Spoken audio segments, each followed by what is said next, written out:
Allahu Akbar. Allahu Akbar.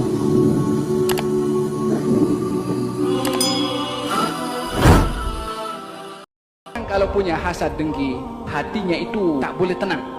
Selagi tengok orang yang dia hasad tu masih selesa, masih nikmat, masih okey, digeram.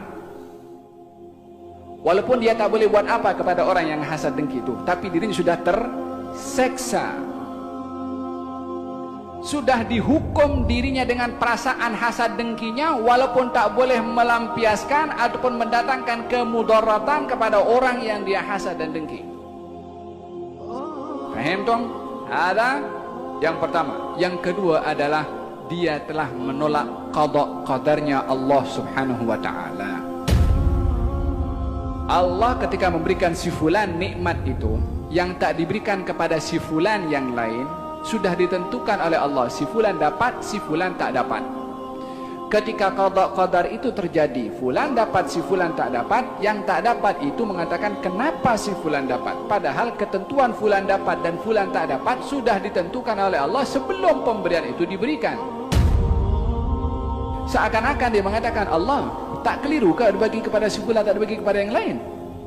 Mempersoalkan apa yang sudah ditentukan oleh Allah Subhanahu wa taala. Ya'tarid 'ala Allah, protes kepada Allah Subhanahu wa taala. Kenapa si fulan diberi, aku tidak? Lah yang punya itu Allah Subhanahu wa taala. Terpulanglah kepada dia, nak bagi kepada siapa?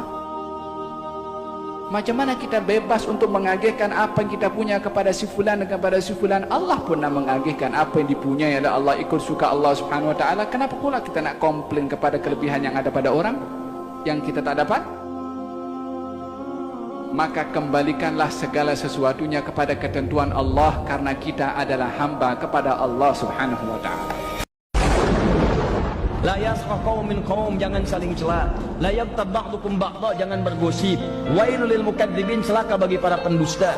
Kata Allah, saya berikan lisan supaya kamu berkata yang baik, lalu Anda mencela orang baik, lalu Anda berghibah, lalu Anda berdusta. Jadi wajar kalau Allah murka dengan semua itu. Nih saya janjikan ya, setiap lisan digunakan untuk menggibah orang lain, maka dari setiap kalimatnya saya ciptakan bentuk tubuhnya berupa bangkai. Hari kiamat makan tuh kalau nggak tobat. Ayo makan. Jadi kalau Anda sedang bicarakan orang misalnya, termasuk saat ini Anda bicarakan orang lain, Anda tuliskan, gunjingkan di status Anda, misalnya di media sosial dan sebagainya, itu setiap hurufnya akan membuat kemudian tipikal orang yang Anda bicarakan itu dalam bentuk bangkai seketika. Di begitu sempurna pembicaraan, wafat Anda tidak dalam keadaan tobat, maka di akhirat disajikan bangkai itu yang Anda bicarakan.